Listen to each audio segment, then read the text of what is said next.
But yeah, I want so thinking about that tradition, I think actually is a useful way in here, because it gets us to what what you referred to, Sean, a minute ago, and what's the title of the Jacobin article that you put out last month about Debs. The sort of first preview we've gotten maybe of what's going to be in the book, which is headlined "Eugene Debs believed in socialism because he believed in democracy."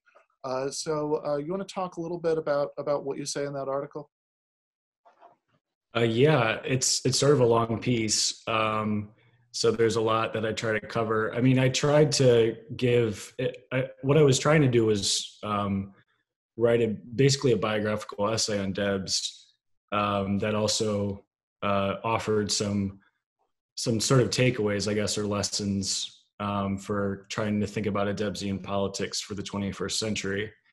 And then I also tried to just make it clear that, I mean, you can think about Debs in a lot of ways, but I tried to make it clear again how central democracy was to his politics.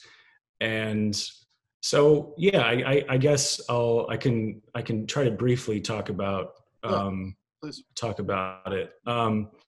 So Debs was born in 1855, and he sort of matures along with, again, I'll shout out Nick Salvatore's book again because it does a really excellent job of showing this. But he sort of grows up with industrial capitalism in the U.S. Mm-hmm. and his politics are really shaped indelibly by that.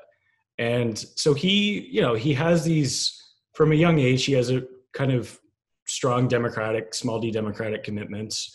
And he goes to work on the railroad when he's 14. And he gets involved in trade union politics. He's rather moderate when he's younger. He's a pretty moderate trade union leader. And really the thing that pushes him to the left, not immediately to socialism, but to a more radical politics, more radical trade unionism, you could say, is just seeing up close the despotism of industrial capitalism, the way that it presses workers into really severe relations of domination at the workplace. And then also the way that when they try to fight back through labor action, the state is sort of called in to help repress their rights, really, at the workplace, and just their right to have, control over their lives.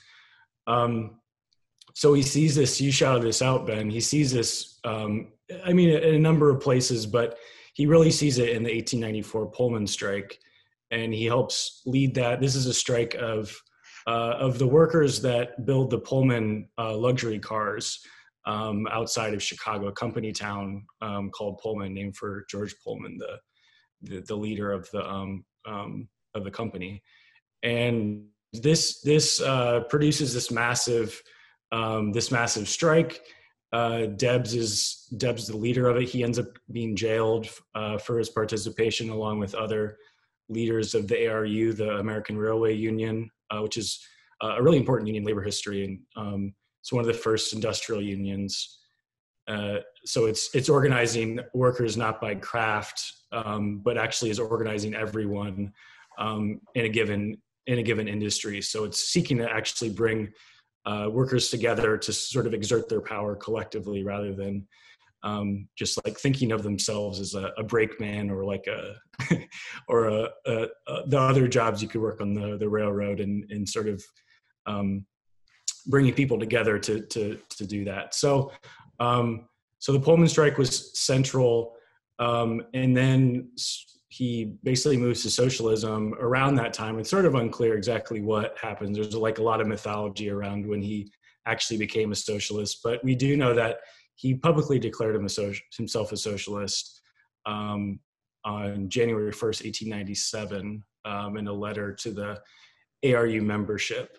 Yeah, this might be part of the mythology, right? I remember hearing that he read Capital in prison, which, you know, for anybody who's actually read it, right, you know, I think under the best of circumstances, getting through the first 3 chapters is a challenge, right? So I don't know, maybe that would have been, maybe it would have had fewer distractions, you know, if you're reading it in prison and it's easier to get through it.